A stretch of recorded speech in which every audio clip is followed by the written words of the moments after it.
Alright, Bismillahirrahmanirrahim. Alhamdulillahirrabbilalamin. Wassalatu wassalam Nabi Muhammadin wa ala alihi wassabihi ajma'in. Amma ba'd. Assalamualaikum warahmatullahi wabarakatuh. Okay, andito na naman tayo sa ating pang-apat na napaka-importanting mga katanungan patungkol sa safety na kung saan ito ay common na mga lumalabas during interview. Okay? So now, first of all, I would like to shout out to all Filipino Association of Safety Professionals Incorporated, both officers and members, and of course sa lahat ng mga graduates natin at mga ongoing ang kanilang pag-aaral ngayon sa ating professional diploma of in occupational safety and health and environment specialist. Okay? So, advance congratulations sa inyong lahat. Now, our topic for today is all about confined space. Okay? So, before we proceed our question and answer on how to answer the question with regards to confined space. So we need to define first what is confined space.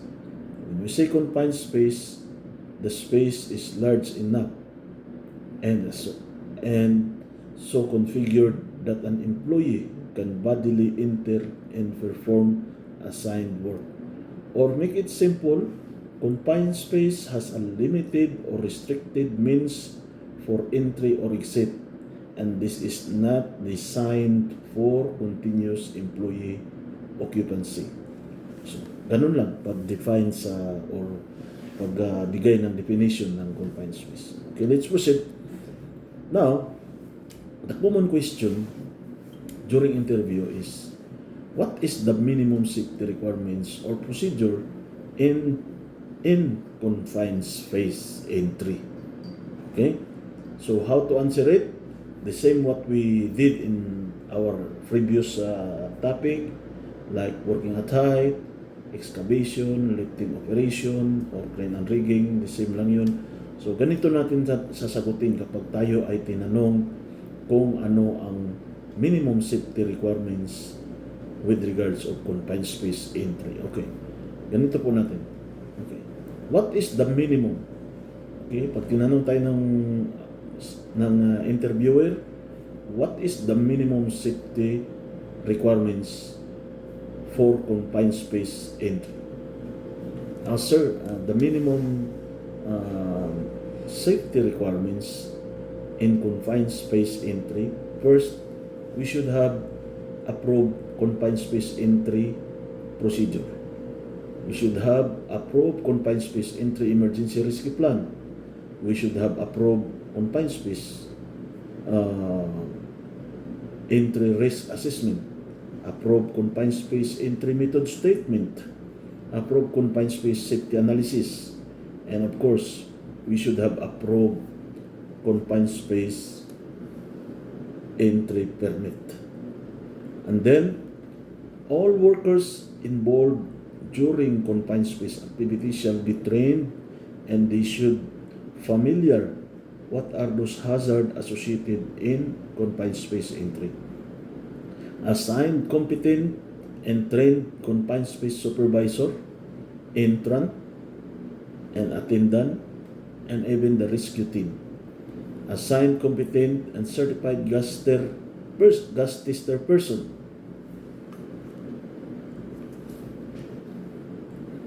And then, during confined space entry, sir, we should have a trained competent supervisor, permit issuer, and permit receiver. We should have training for all involved workers. We should have barricading. We should have ventilation. We should have assigned spotter in entry point. We should have available fire extinguisher. We should have standby emergency response team.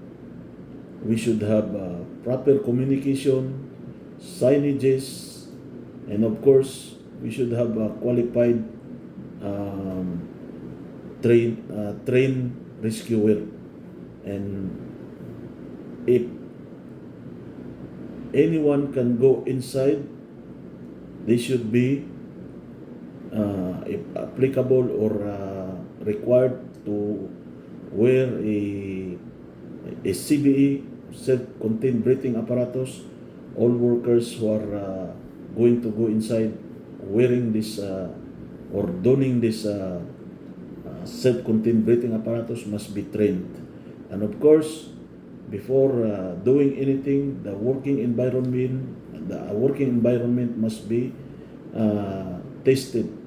Conduct gas test and identify all the hazard associated in confined space.